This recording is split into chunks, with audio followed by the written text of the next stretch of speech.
ఇది బతుకమ్మలో ఏ ఏ పూలు పెడతారు?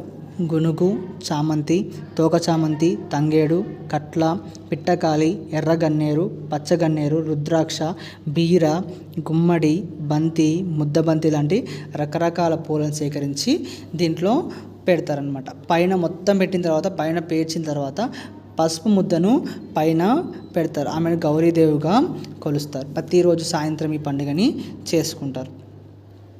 సద్దుల బతుకమ్మ దసరాకి 1-2 రోజుల ముందు, కొన్ని దగ్గర దసరా ముందు రోజు, కొన్ని దగ్గర దసరా 2 రోజుల ముందు చేసుకుంటూ ఉంటారు. ఈరోజు సద్దుల బతుకమ్మ రోజు ఏవేవి పెడతారనేది చూద్దాం. ఇక్కడ జొన్న పిండి, ముక్కపిండి, బెల్లం, పెసరపిండి, నెయ్యితో చేసిన మలిద, సత్తుపిండి, దోసకాయ, పెసరపప్పు, బెల్లంతో సద్దులను తయారు చేస్తారు. ఇవన్నిటితో సద్దులు అంటే నైవేద్యాల్ని తయారు చేస్తారనమాట. ఇక్కడ బతుకమ్మ వదిలేటప్పుడు కూడా ఒక పద్ధతిలో వదులుతారు. ఎట్లా అంటే మోకాళ్ళ లోతు నీటి వరకు వెళ్ళి బతుకమ్మ నుంచి ఏమాత్రం చెదరకుండా, అంటే పూలు ఎక్కడే కాకుండా మెల్లిగా కిందికి వెళ్ళి తాంబాలను తీసేస్తారు. లోపలికి నీళ్ళ లోపలికి ముంచి తాంబాలని పక్కకు తప్పిస్తారు. తర్వాత నీటిని 3 సార్లు ముందుకు నెడతారు. 3 సార్లు ముందుకు నెట్టి దానికి దండం పెట్టి తిరిగి వచ్చేస్తారనమాట. ఇక్కడ రోజుకో తీరు బతుకమ్మ.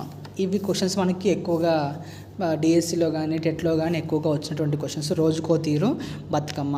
9 రోజులు 9 బతుకమ్మలుగా మనం పిలుస్తాం.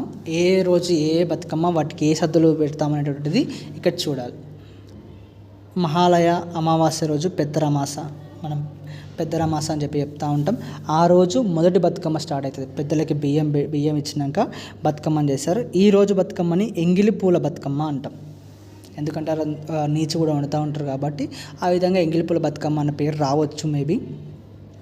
ఈరోజు నువ్వులు, బెల్లం, చక్కెరను పలహారంగా పెడతారు. 2వ రోజు బతుకమ్మని అటుకుల బతుకమ్మ అంటారు. 2వ రోజు బతుకమ్మని అటుకుల బతుకమ్మ అంటారు. ఈరోజు పప్పు, బెల్లం, అటుకుల ప్రసాదం చేస్తారు. 3వ రోజున ముద్దపప్పు బతుకమ్మ. ఇది కొద్దిగా రైమింగ్లో ఉంటుంది. 3వ రోజు ముద్దపప్పు బతుకమ్మగా చెప్తాం. ఆ రోజు ముద్దపప్పు బెల్లం ప్రసాదంగా ఇస్తాం.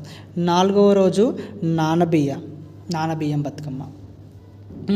ఇది కూడా కొద్దిగా సింక్లో ఉంటుంది అన్నమాట. 4వ రోజు నానబియ్యం బతుకమ్మ. 5వ రోజు అట్ల బతుకమ్మ.